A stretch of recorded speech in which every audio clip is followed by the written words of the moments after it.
Mike's Daily Podcast. It's Friday! Yay! And Mike Matthews here at 5:34 in the morning. Mike's Daily Podcast. I'm going to be slurring my words. United States. I think it's because it's so early. And I don't think that I was in any kind of REM sleep last night. I don't like it. I can't handle it. You can't handle the truth. But I'm going to do a show anyway because you're my fan and Mike's Daily Podcast. I'm really popular. I'm so popular. I could stand in the middle of Fifth Avenue and shoot somebody and I wouldn't lose any voters, okay? It's like incredible. Daily Podcast. Where'd your voters go? Yeah. Did they all get shot?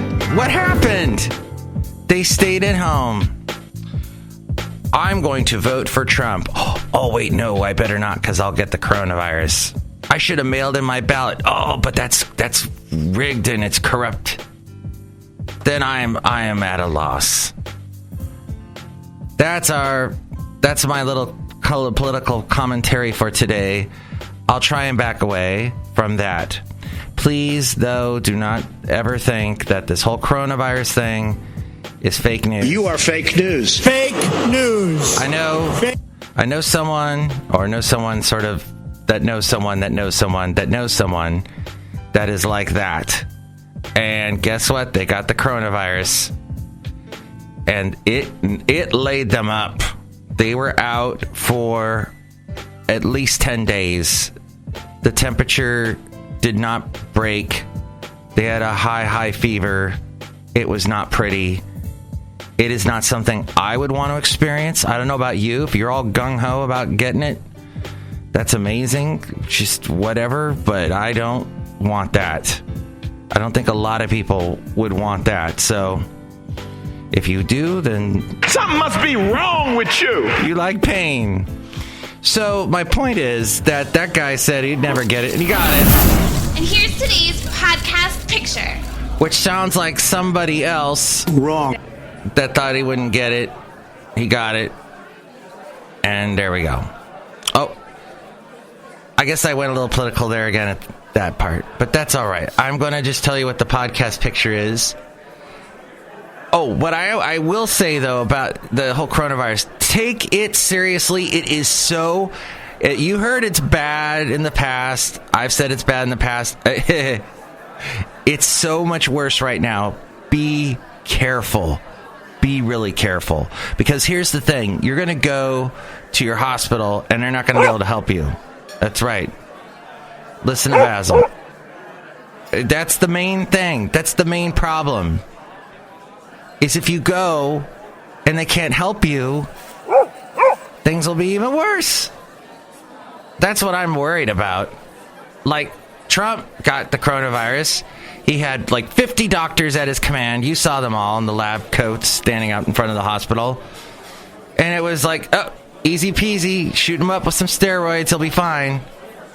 But if you show up to the hospital, especially if you're in a really small town, and your hospital's already filled up with everyone fighting the coronavirus, and you don't get anything because it's all used up, that's my big worry for you. I mean, it could be completely baseless, but at any rate, that was the late, great Basil the Boxer chiming in, and I once took him to this place called Mavericks. It's over there in Half Moon Bay. And I was there on Wednesday on a beautiful, relaxing day. And as I head home to work, head home on my beautiful Wednesday, I get a text from someone, part of my team, who can't make it into work. And then I got another guy who can't make it into work, so thus I am here. And when it rains, it pours, and everybody has got one thing or another. So, yep, that's why I'm here. I told somebody there's this guy who's like, he wants to be an operations manager. And I go, well, you know what? You got to get ready, because if you're going to be an operations manager, you will have no time to yourself. Just when you think, I mean, thank God I was able to take Wednesday off. Wednesday I want to tell you, Wednesday was probably the best day of my life, and I mean that in the most American authors sort of way. It was fantastic and just breathless, and I'm going to be posting picture after picture after picture from this Wednesday. It was so miraculous. Then Thursday happened, and now Friday, and I'm hoping we turn a corner with with this work situation where people can step up a little bit, because that's what happens with a team, right? You lose some folks. Sometimes everybody's got to pick up the slack. That's what it's about, is picking up the slack. So hopefully there are those that will be able to do that. Picking up the slack. Lord knows I've done it. I was just thinking, when I did this, so you've listened to this podcast. This podcast has been on. Well, now, what is the episode? I didn't even say the episode number today. 2163. So I've done that many episodes, episodes, and yes, this show's been like almost 10 years long, this podcast.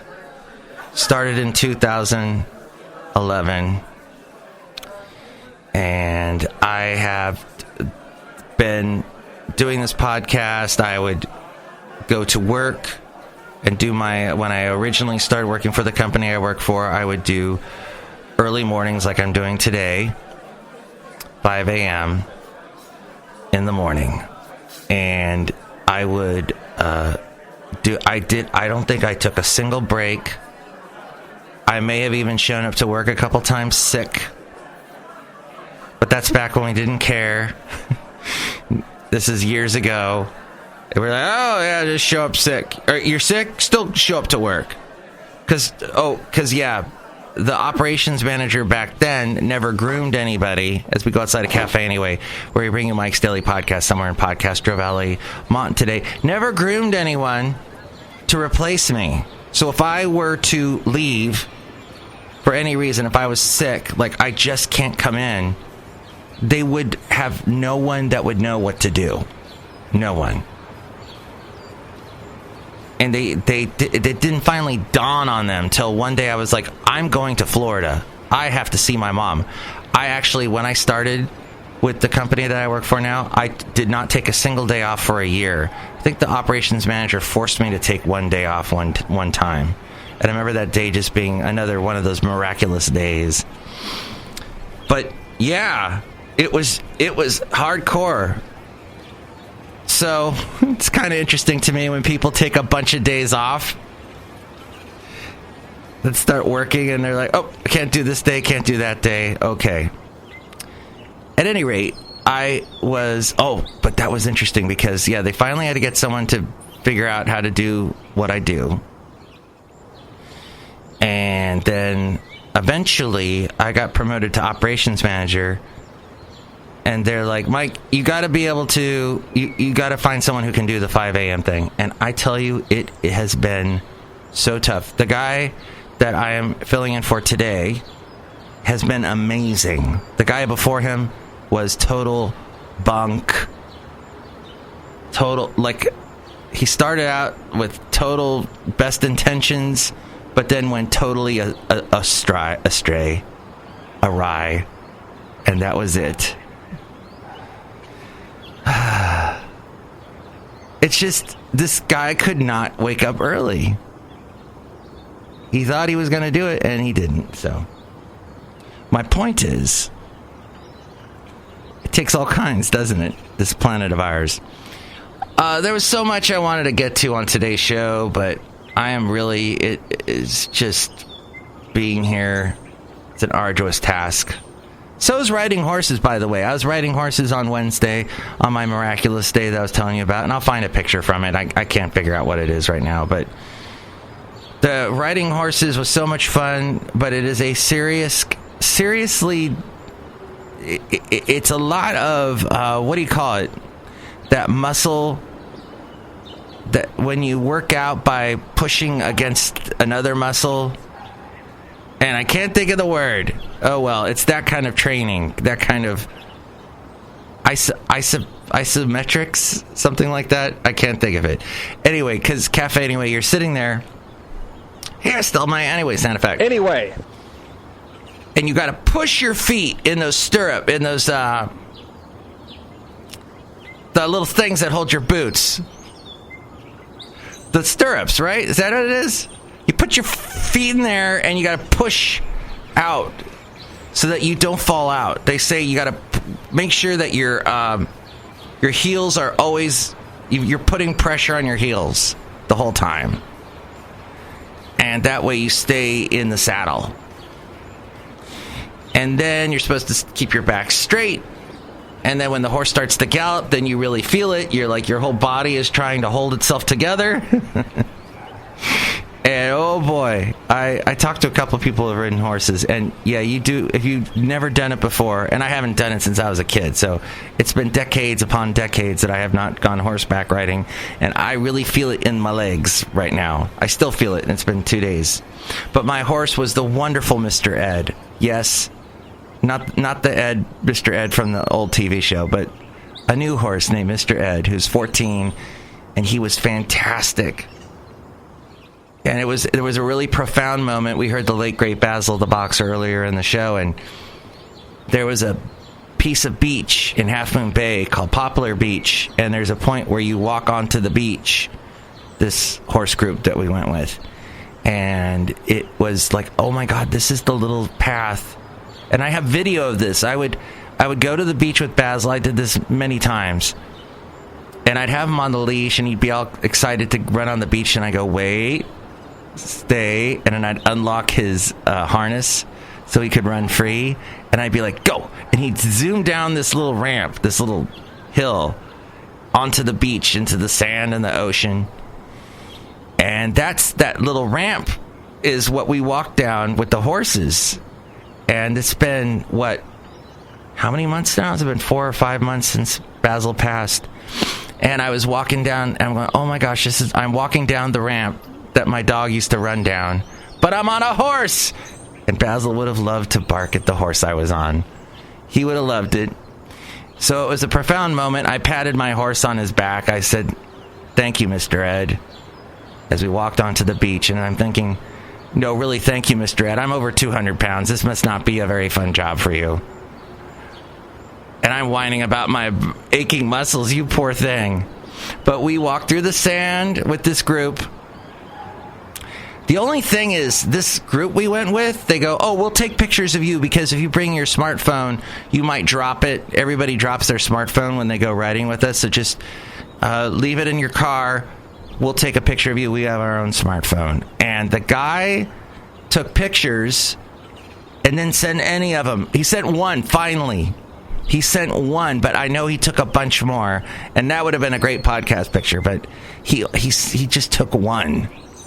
I'm like, no. And I'm a big shutterbug, and I gotta have my picture of me on the beach. But I got one anyway, so Cafe Anyway. There you go. That's it. Anyway. Look who's outside a Cafe Anyway somewhere in Podcastro Valley on Friday. Yay.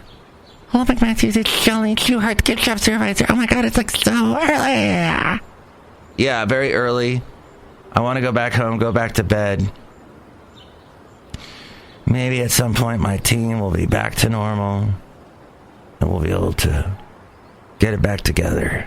Be great. Get the team back together, working right. Right. Look who else is here. Oh, Mike, this is Floyd the Floorman. And this is John Deere, the engineer. Yes, Mike, it is very early, but I get up early all the time. And I get up really early, and I do all kinds of things, like working on all kinds of projects and amazing inventions. Okay. Next show, it's going to be the wonderful Benita, the Disgruntled Fiddle Player, and the Brewmaster. Have fun waking up early, or not, or sleeping in, or laughing at people that wake up early, or whatever you do. And tell me what you think. 336MM Daily, 3 + 3 = 6. MM as in Mike Matthews, Daily as in what this podcast will try to be for the next couple of days. And ride a horse if you can. It's kind of expensive. Find a good team. Maybe make friends with someone who has a horse. There you go. And enjoy your weekend. Thank you. Mike's Daily Podcast is written and produced and performed by Mike Matthews. His podcast is super easy to find. Download or listen to his show and read his blog at MikesDailyPodcast.com. Email Mike now at MikesDailyPodcast@gmail.com. See you tomorrow. Bye!